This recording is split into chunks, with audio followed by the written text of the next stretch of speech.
Hello everyone, it's Shane Kanto, your Wasteland reviewer, and I'm here to review Redemption Day. And this is from writer-director Hicham Haji, and it's starring Gary Dourdan, who is famous for being on CSI as Warwick. And this film is about a Marine, played by Dourdan, who has trauma from one particular moment that he did this heroic act, but it still sits with him. His wife is an archaeologist. She goes off, winds up in the wrong country while digging in the Middle East, and then is made a hostage and by ISIS, and Dourdan goes in and tries to save her. And you've definitely seen movies like this. I feel like what really sticks out about this film is Haji, who brings some impressive directing into it. When the film is utilizing long takes, they're engrossing and they elevate the action sequences in the film. The opening scene of this film is really well staged. It sets the film up well and leads right into this traumatic moment that sets our main character Brad Paxton on his journey and what's still sitting with him. And every so often it cuts back to that scene and expands upon that scene. That really works. It's thrilling. It builds up the tension.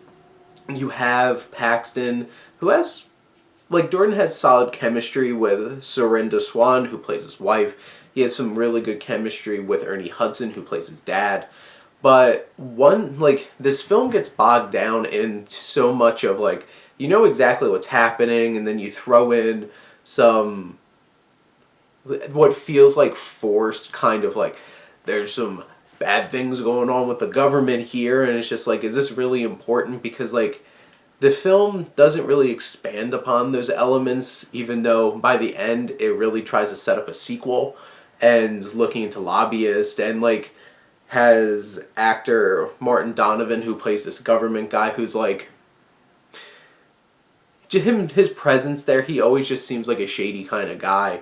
But what really brings the film down is the dialogue is really flat and awkward, and some of the lines are really cheesy, and a lot of the actors in this film do not do a very good job of delivering their lines. There's one particular really awkward moment of a group of close-knit government people on his basically a video call, and them interacting with each other. It feels like we need to do this, and just this awkward, just stiff acting.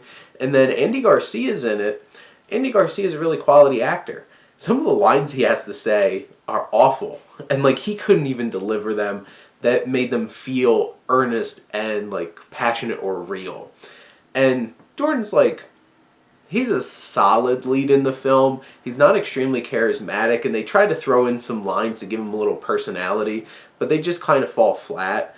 In general, the action, there's not that much in the film, and it takes until the very end for it to really kick in. And when it's a long take, it works. When it's a lot of hand-to-hand combat, they use a lot of quick-moving edits, and it makes it jumbled too much in terms of the action and makes it a little awkward. But in general, this film feels forgettable and passable and doesn't really do a whole lot with its story except for presenting it, adding a little bit of action, and hopefully you get some thrills out of it. Which to me, it kind of felt flat for me. There was a few moments that I felt were inspired, but in the end, I feel like this is just a passable film in a giant sea, honestly, of action films that you can find on VOD. But those are my thoughts on Redemption Day. Let me know what you think, and let's talk some movies. But thank you as always for tuning in and supporting your Wasteland reviewer.